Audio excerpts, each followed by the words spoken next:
认真攻略，从不漏球啊！那么大家好，这期视频呢是一个先主锤高程的实战操作分享。就昨天的先主锤视频里，我们提到了这个玩法在高程表现较差的一个情况。那实际上，琉璃说的高程指的是角色越级超过25甚至30的场景。先主锤在这个层面表现较差的原因呢，一是无法享受目前最强的护甲防御特效的效果，因为就算是越20级打怪吧，锤子还是能秒怪。大家可以从接下来的视频里看出啊，我84级的野蛮人打110级的怪，甚至108级的怪，都可以做到3秒之内结束战斗，一锤秒杀精英。这样一来，我们就很难叠满100层护甲的被动了。那你留点小怪呢，在来路慢慢流血叠层也不现实啊，这就会导致我们偶尔会因为操作不当死掉。旋风在高层就没有这个问题了，因为它的杀怪是比较平缓的，而且流血的手段多，不仅可以触发胸甲的减 CD 无缝3吼，还能稳定的吃满护甲的收益。当然了，代价就是打的没有先主锤快了，就是越级在15层左右的话，还是先主锤最快就是了。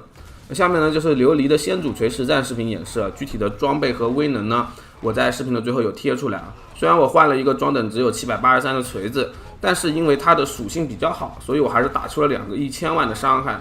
和昨天分享的相比呢，就是项链换了护甲威能，然后我把暴击攻速的威能放在了单手武器上，相当于我们用资源增伤换了一个高额的减伤。裤子这边呢，因为我没有高额的保护罩威能，所以选择了基础技能减伤的威能。就个人的体感是高额的屏障表现会更好一些。最后的实战方面，我本来想放一个57层的，但打了一半发现我忘了开加速器，居然掉线了。所以这期视频呢，就是57层的上半和54层勇士之末的实战演示了。就换成100级角色的话呢，应该是73层或者是70层的水平啊。打这个层数的力量护甲收益是很高的。琉璃呢把自己的力量拉到了1087，我估计到时候巅峰收益享受满锤子单刷个75层应该问题不大。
没准备好。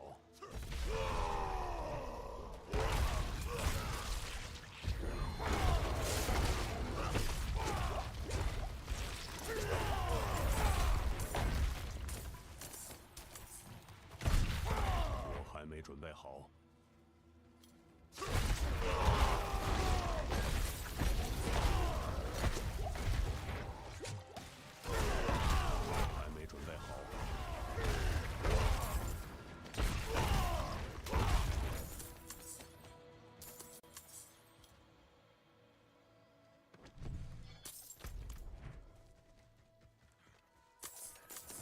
等等。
准备好。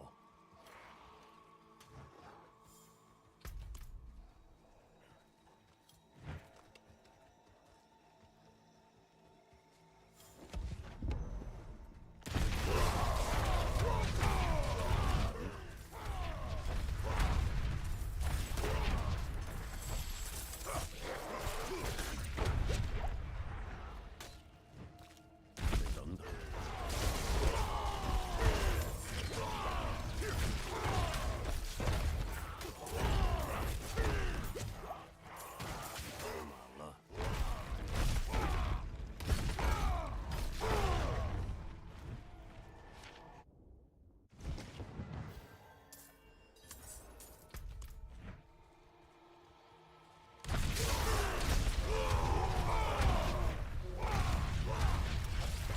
我还没准备好。我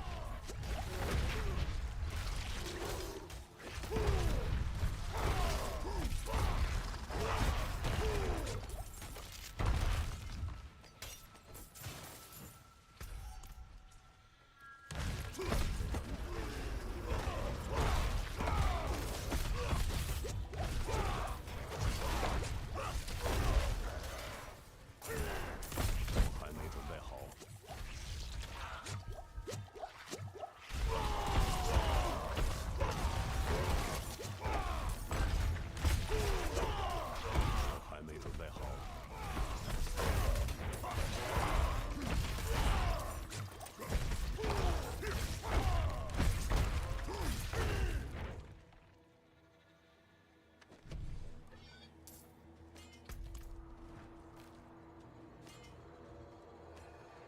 我还没准备好。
认真攻略从不漏球。大家好啊，我是沉迷第4道啊进了医院的琉璃。这期视频让我们来聊一聊先祖锤啊。那么事前声明呢，这个玩法就算你优化之后，也不太适合我们进行压力冲程。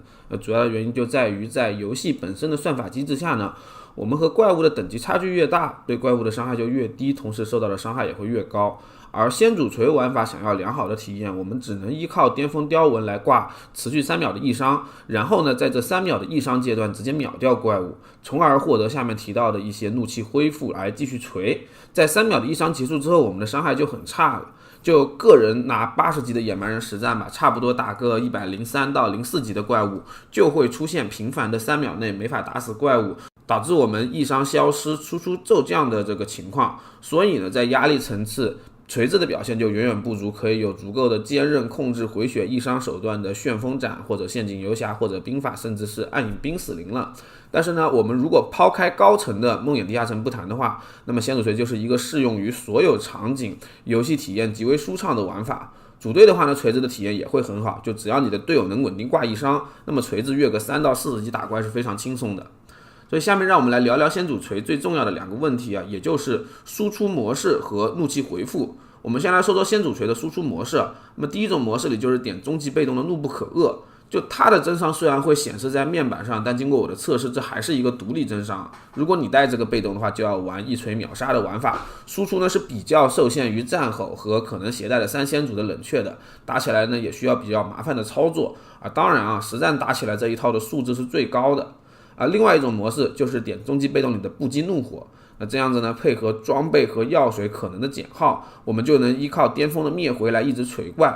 终极技能也可以放弃，换上位移用的跳斩或者冲锋，在日常速刷场景的体验是非常好的。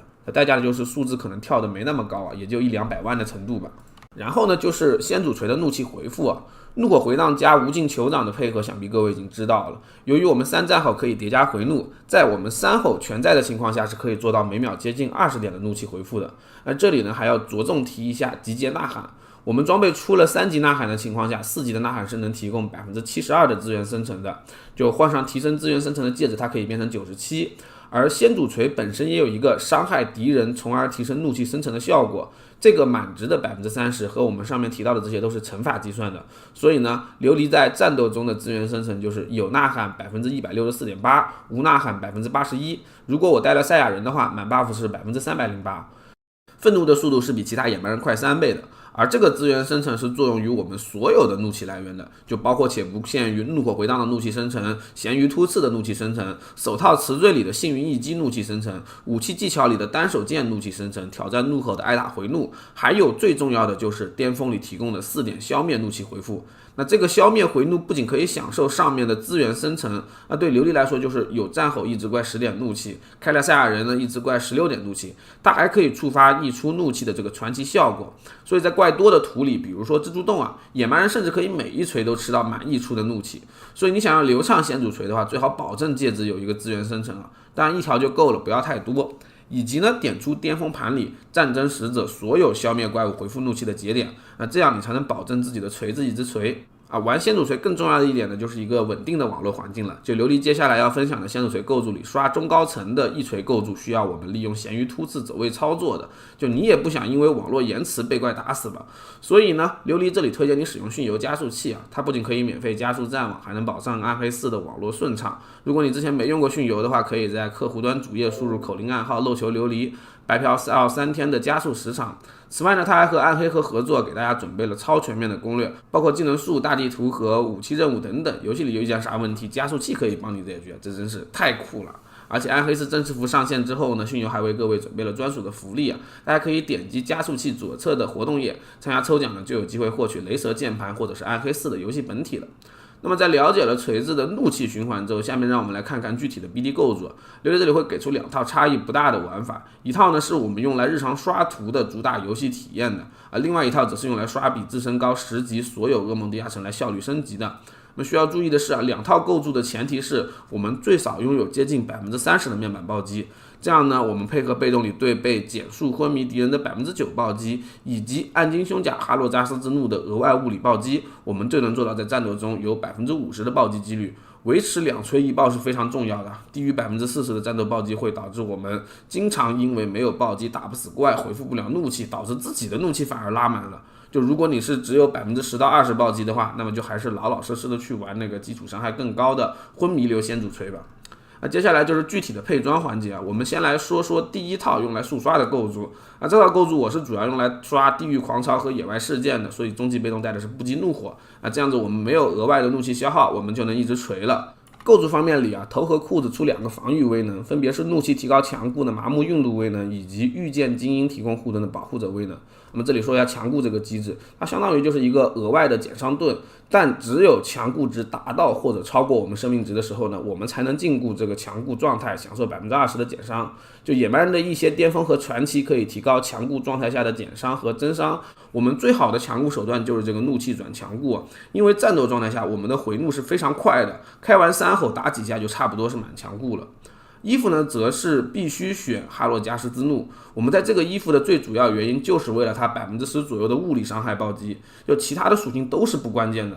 就手套这里呢，我选择了骄狂威能，速刷的时候配合护盾秒精英很不错。裤子这里呢，选择了鲁莽狂战威能，它可以让先祖锤自己续狂暴。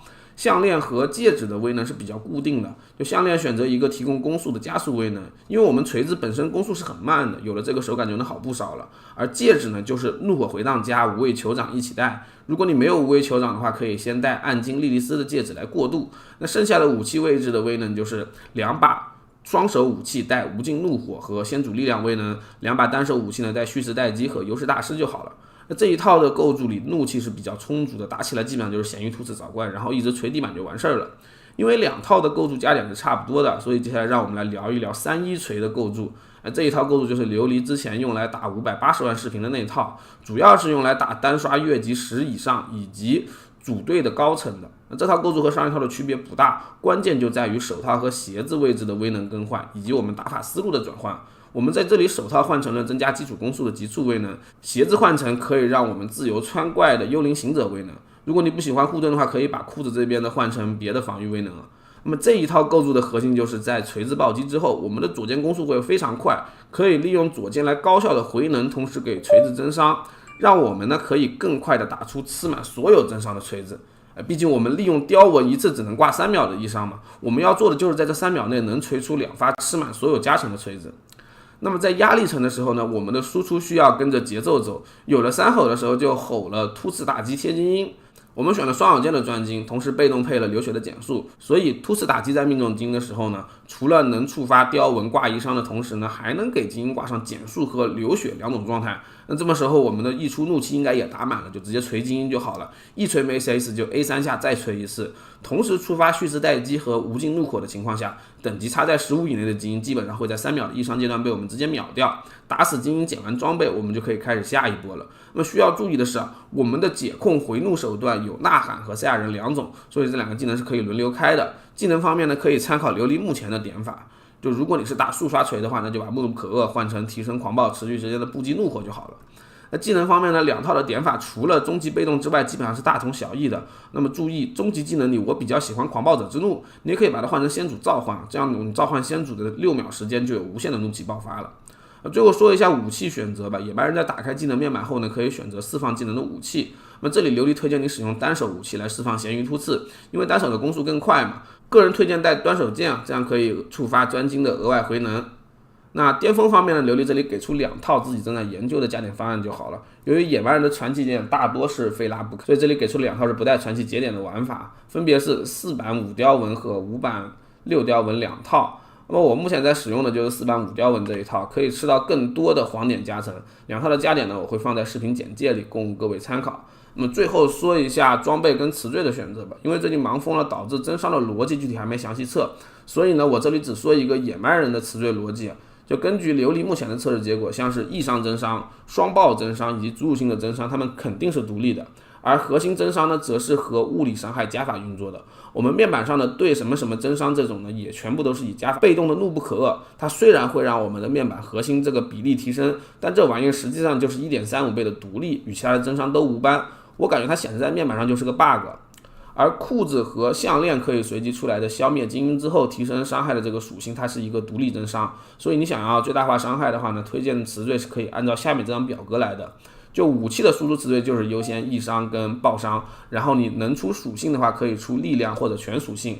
力量这个词缀的收益是很不错的，它除了伤害还有额外的护甲，这个基础上呢，我们再出核心增伤和近距离增伤就好了。就核心增伤的优先级下调，主要就是因为咱们之后会从巅峰版里获得大量的物理伤害，但它依旧是一个很不错的属性，毕竟它的触发是不需要任何的条件的嘛。我这里是推荐你核心加物理堆到200左右，然后呢对近距离的流血减速啥的加起来也到200左右，之后猛猛的堆易伤和爆伤就好了。就如果你易伤跟爆伤堆到200甚至250以上，那么你就可以想办法堆主属性了。而我们堆积词缀的思路里啊，除了数据之外，你还要考虑到一个触发难易，所以条件增伤里呢，你最好是多堆一些近距离增伤，这个触发的条件是最简单的。其他的像是减速群控，你打屠夫跟 BOSS 是不好用的，流血嘛本身的数值又太低了。那么以上呢就是这期视频的全部内容了。最后额外提一下裤子的部位啊，速刷的构筑里呢，我们可以把裤子换一个焦黄，全程稳定的触发护盾的体验是很不错的，但我没有刷到，所以就不推荐了。那么讲的有点多啊，这期视频可能比较长，感谢你看到这里，我们下期视频再见吧。打一下近战游侠吧，这是我哥们的号啊，虽然他的装备让我非常的感动，但是我们打一把游侠给各位看看吧。就后期的近战游侠就是这样，有灭回怒的符文带哪个？带了逆用，还有哪个？还有可以带一个核心技能暴击回怒。就锤子的玩法就是你要在战吼期间把问题解决，解决不了就等战吼的 CD。锤子的核心思路是这样的。哎，他药水也没升啊，但我也没有钱给他升药水。哎，我怎么跑错地方了？尴尬了。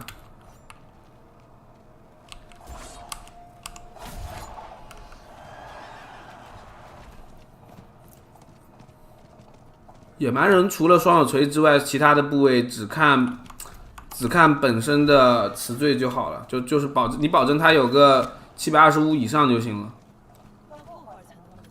就是现在前期你不用去搞那种特别高的装等的，但是中后期可能会搞一搞。哎，这个地方怎么不让我下去啊？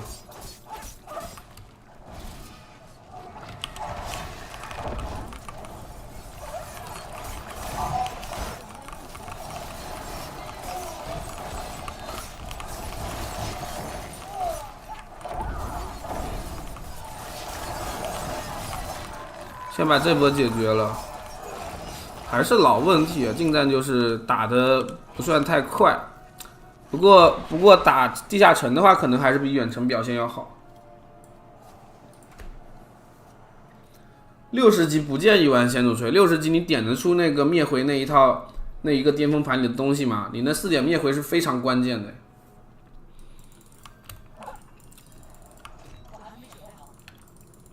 就是宣主锤最重要的东西，你知道是什么吗？叫能量循环。哎，这不是那个莫甘的工坊吗？88级还行啊，越8级打怪。哎，越8级打怪也不算很厉害，我应该越10级打的。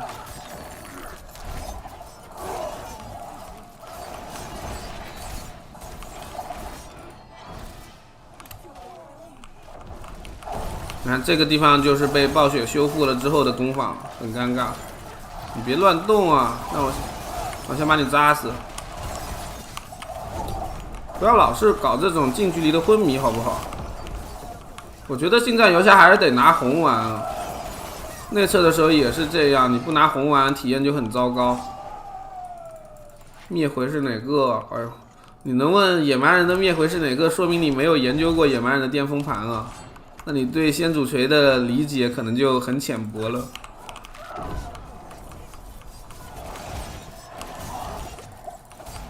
就是那是一个很重要的东西。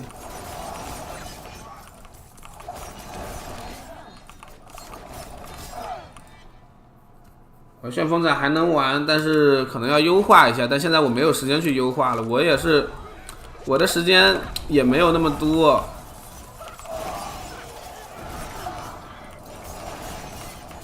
我觉得近战游侠暴雪要是想砍的话，应该可能会把那个回血给砍了。现在游侠就是只要不死，基本上都能一剑把怪给秒了。啊，不是，就只要不死的话，近战游侠是很难死的，只要不被秒杀。对，核心是不要被秒杀，被秒了就没办法了。我不知道莫甘工坊现在下面还有没有那种2个的，我听说是全挪到下面去了。正好我们来看一下。你们别问词条的事情了，词条这2天我还在测呢，头都测大了。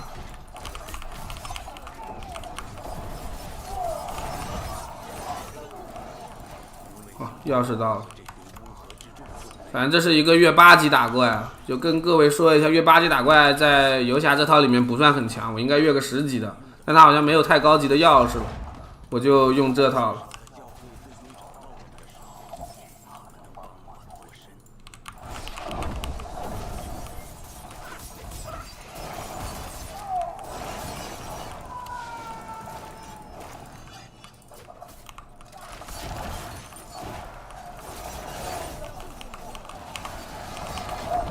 没有无畏酋长，那你瞒着所有的 BD 都很难受。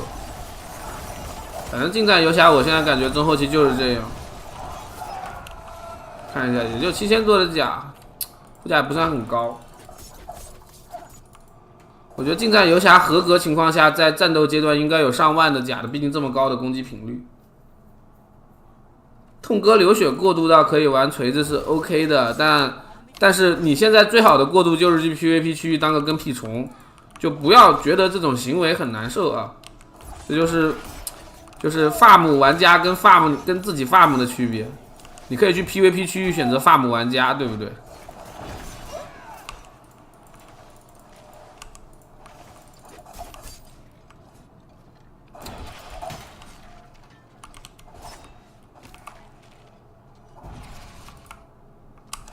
哦，挪到这里来了，看到没有，各位？点伤的那个东西，还是老问题，这玩意近战杀的太慢了，你很难保证自己稳定点到它。能点到就很强，你能把那个减伤的点死就很强了。感觉跟测试服的时候差不多吧。我觉得我有时间可以再做一下这个近战游侠的解析了。就这一套感觉不应该打这个地下城，应该打个别的压力有一点的本。这个地下城现在没压力了，就真的跟你们说个很奇妙的事情，就是这个地下城本来精英很多，然后会有一个比较高压的战斗场景，但现在暴雪把精英削了之后，这个本现在是非常适合冲城的，因为精英很少很少。我不知道暴雪之后会怎么做吧。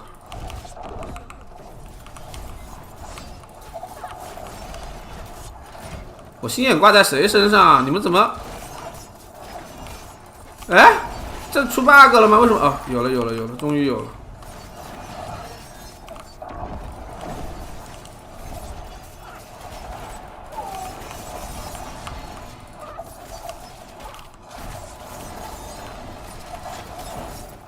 好，结束了。看看给他出了什么关注技能。他这个翻译是不是有问题啊？加了2次灌注技能伤害，这个衣服是不是有病啊？简单聊聊这个近战游侠的构筑吧。就装备大概是这样子的，就基本就是以减伤为主了。这个对易伤敌人造成直接伤害眩晕很重要，先说一下。然后怎么挂易伤，我们待会儿说。这个暗影步额外次数主要是为了这一次额外的次数，不是为了它的伤害。然后主武这边还是带这个回旋刀锋啊，我们伤害还是靠。我靠！我掉线了啊！坏了！我还在介绍 BD 呢，怎么游戏没了？这就很尴尬了。各位稍等一下，我看能不能重连回来。要连不回来的话，我们近战游侠的解析就放在之后再说。认真攻略从不漏球啊！大家好，我是琉璃，欢迎收看我本期的暗黑4视频。游戏目前已经正式上线了，考虑到很多朋友呢应该是今天才开始玩啊，所以这期视频是琉璃结合自身的开荒经验呢，为你带来一些前期的注意事项，那还有通关游戏之后的游玩方式参考。就全职业的1到50的正常项的开荒攻略呢，可以参考琉璃往期的视频啊。那你提到的方法和技巧是依旧可行的。职业选择方面呢，如果你是追求强度的话，那么现在玩野蛮人和法师是最好的。德鲁伊和游侠目前的伤害会略低一些。死灵法师的话，目前难度4是查无此人的状态啊。如果你不追求强度的话，就选择自己喜欢的职业就好了。反正暴雪到时候会 buff 的。但是有2点需要各位注意啊，其一就是大家刚进入游戏之后呢，我们最好把选项里面的高级说明条信息打开，那这样呢，你就可以看见装备和技能的具体说明以及它们的特效波动范围了。第二个知识点就是，当我们可以看见装备的特效和范围之后，前期掉落的一些变量比较饱满的传奇特效，我们最好先去附魔师那儿萃取出来。现在呢，低级的传奇特效也可以附魔在高级物品上，就是花费的材料会更多一些当然了，想要畅爽开荒的话，我们还需要一个加速器这里琉璃推荐你使用汽油加速器。它加速暗黑4的时候全程稳定超低延迟，还有一个专门用来跨服联机的黑科技，让你无论和哪个服务器的玩家组队都不会有卡顿。目前很多朋友呢还遇到了即使配置够还会掉帧卡顿的问题，那么只需要点击汽油推出的一键修复工具就可以解决了。而在客户端卡包卡券兑换处输入汽油暗黑4呢，你除了能够获得暗黑4的7天专属商外，还能获得一个肯德基活动的恐惧杀手奖励。那么心动不如行动，赶紧上手吧。那么接下来是2个开荒阶段的关键知识点，以及在剧情结束之后呢，如何游玩的方式那么首先是野兽碎骨，我们可以在主城的炼金师这里升级药水，而30级的升级材料野兽碎骨在游戏中的正常途径掉率是比较少的。我这里提供2个解决方案吧。那么第一个方案需要一定的运气，我们从破碎群峰区域一路向上，可以进入索格伦处。那这里呢有一个传送点叫肥鹅之下旅馆，在这个传送点的下方有一个名为山戳储存室的地窖，我们完成这个地窖的任务就有一定概率直接从宝箱里开出4到5个野兽碎骨。如果你打完没有的话呢，那么就传送到地窖门口，然后小退游戏进来重新刷就好了。那如果你的运气不太好的话，也可以前往干燥沙漠黑石警戒塔的右边，宁啸迷宫副本左边的一个区域这里会刷新一只羊头人精英，击杀它之后呢，一定是会掉落野兽碎骨的。然后就是游戏前中期的装备处理就很多攻略会跟你说这个游戏缺钱，所以装备能卖金币就卖金币，不要分解。但实际上直到我们进入50级之后的难度3为止，都是处于一个几乎不缺金币的状态所以前期我们汰换下来的装备呢，就直接分解就好了。中后期的附魔升级是很费材料的。装备的选择呢，除了武器优先物品强度之外，其他部分还是提供技能等级的功能性为主。最后就是游戏中后期的玩法，根据你的游玩态度，琉璃这里会给出2种不同的战斗模式。就我们在通关剧情之后是可以解锁冒险模式的，这里是有许多内容可以让我们用来提升自己的。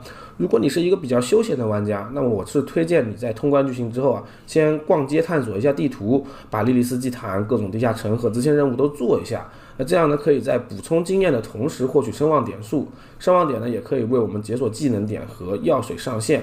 而如果你是想尽快成型提升自己强度的话，那琉璃这里还有一个比较简单的方式那就是去刷 PVP 区域以及地狱狂潮区域。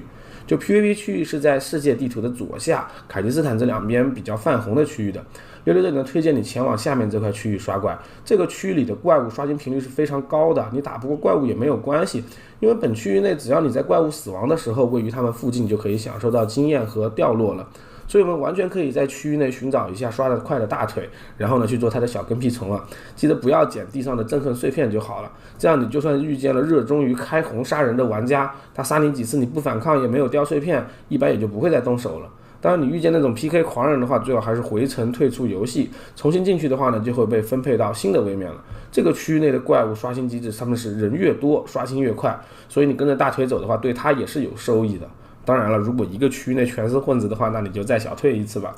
这里还有一个寻找大腿的小技巧就是区域内如果有人在交碎片的时候呢，会进行一个全图的公告。那一般在这里交碎片的都是有不错的战斗力的角色，所以我们可以看见通告呢就过去，然后起码观察他的作战姿态就好了。那地狱狂潮区域的原理也是这样的，那需要注意的是这里是要多躲避怪物还有地板的。如果你本身等级太低的话，那区域内的碎片你最好是拿到了找到箱子就开，因为死亡是会扣除一半的碎片的话。当然你要想寻找隐藏宝箱还有其他东西的话呢，也可以参考一下琉璃昨天的视频，了解一下区域的机制。那总之呢，在通过上面2个方式获取了前期的启动资金之后，我们就可以开始构筑自己的玩法，从而进一步提升自己的角色强度了。那么以上就是这期视频的全部内容了，我是琉璃让我们下期视频再见吧。